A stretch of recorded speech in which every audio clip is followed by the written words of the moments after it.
ಸೀರೆಯುಟ್ಟು ಸಂಭ್ರಮಿಸಿದ college ವಿದ್ಯಾರ್ಥಿನಿಯರು. ಅವರೆಲ್ಲ ಪದವಿ ಕಾಲೇಜಿನ ವಿದ್ಯಾರ್ಥಿನಿಯರು. ಮೇಲಾಗಿ ಅವರು ಓದುತ್ತಿರೋದು ಸರ್ಕಾರಿ ಕಾಲೇಜಿನಲ್ಲಿ, ಹೀಗಾಗಿ ಅಲ್ಲಿ ಯೂನಿಫಾರ್ಮ್ ಕಡ್ಡಾಯ. ಅಂತಹ ಕಾಲೇಜ್ಗೆ ಸೀರೆಯ ಜೊತೆಗೆ ವಿವಿಧ ಸಾಂಪ್ರದಾಯಿಕ ಉಡುಗೆ ತೊಟ್ಟುಕೊಂಡು ಬರುವಂತೆ ಹೇಳಿದ್ರೆ ಹೇಗಿರಬೇಡ?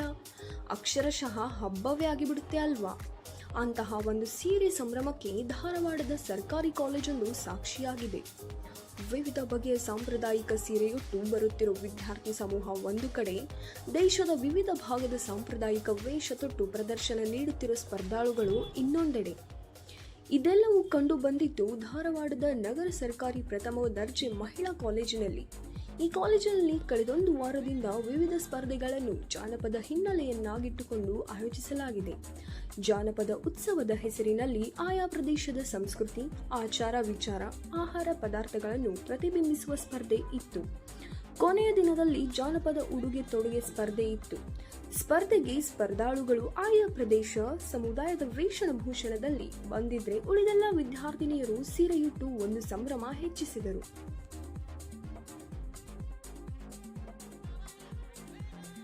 ನಾನು government first grade women's college Dharwad ಇಲ್ಲಿ ಓದ್ತಿದ್ದೀನಿ. ಇವತ್ತೇನಂದರೆ ನಮ್ಮ ಕಾಲೇಜಲ್ಲಿ ವಿವಿಧ ರಾಜ್ಯದ ಉಡುಗೆ ತೊಡುಗೆ ಕಾಂಪಿಟೇಷನ್ ಇತ್ತು. ಸೊ ಅದಕ್ಕೋಸ್ಕರ ನಾನು ಕೊಡಗು ಸ್ಟೈಲಲ್ಲಿ ಬಂದಿದ್ದೀನಿ. ಸೊ ಏನಂದರೆ ಇವತ್ತು ನಾನು ಡ್ಯಾನ್ಸು ಕೂಡ ಮಾಡಿದೆ ಕೊಡಗು ಸ್ಟೈಲಲ್ಲಿ. ಮತ್ತು ಕೊಡಗು ಸ್ಟೈಲಲ್ಲಿ ಈ ಸೀರೆ ಯಾಕೆ ಈ ಥರ ಬಂದಿದೆ ಅಂಥೇಳಿ ಒಂದು ಸ್ಟೋರಿ ಇತ್ತು, ಪುರಾತನ ಸ್ಟೋರಿ ಇತ್ತು. ಸೊ ಆ ಸ್ಟೋರಿನ ಹೇಳಿ, ಅಂದರೆ ಇವತ್ತು ಡೈಲಿ ಯೂನಿಫಾರ್ಮ್ ಹಾಕೊತೀವಿ, ಬಟ್ ಇವತ್ತು ಕಲರ್ಫುಲ್ಲಾಗಿ ಹಾಕೊಂಡು ಬಂದಿರೋಕ್ಕೆ ತುಂಬ ಖುಷಿ ಆಗ್ತಿದೆ ನನಗೆ. ಸೊ ಈ ಖುಷಿನ ಎಕ್ಸ್ಪ್ರೆಸ್ ಮಾಡೋಕ್ಕಾಗ್ತಿಲ್ಲ.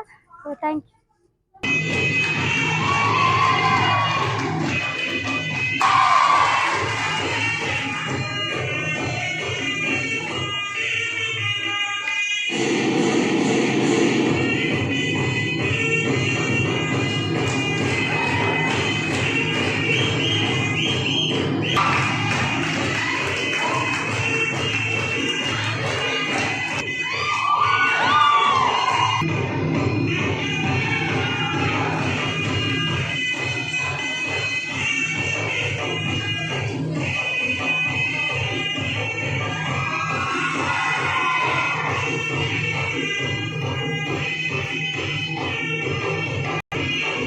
ಬಟ್ ನಮ್ಮ ಕಾಲೇಜ್ ಒಳಗೆ ಜಾನಪದ ಉತ್ಸವ ಮಾಡತ್ತೀವಿ.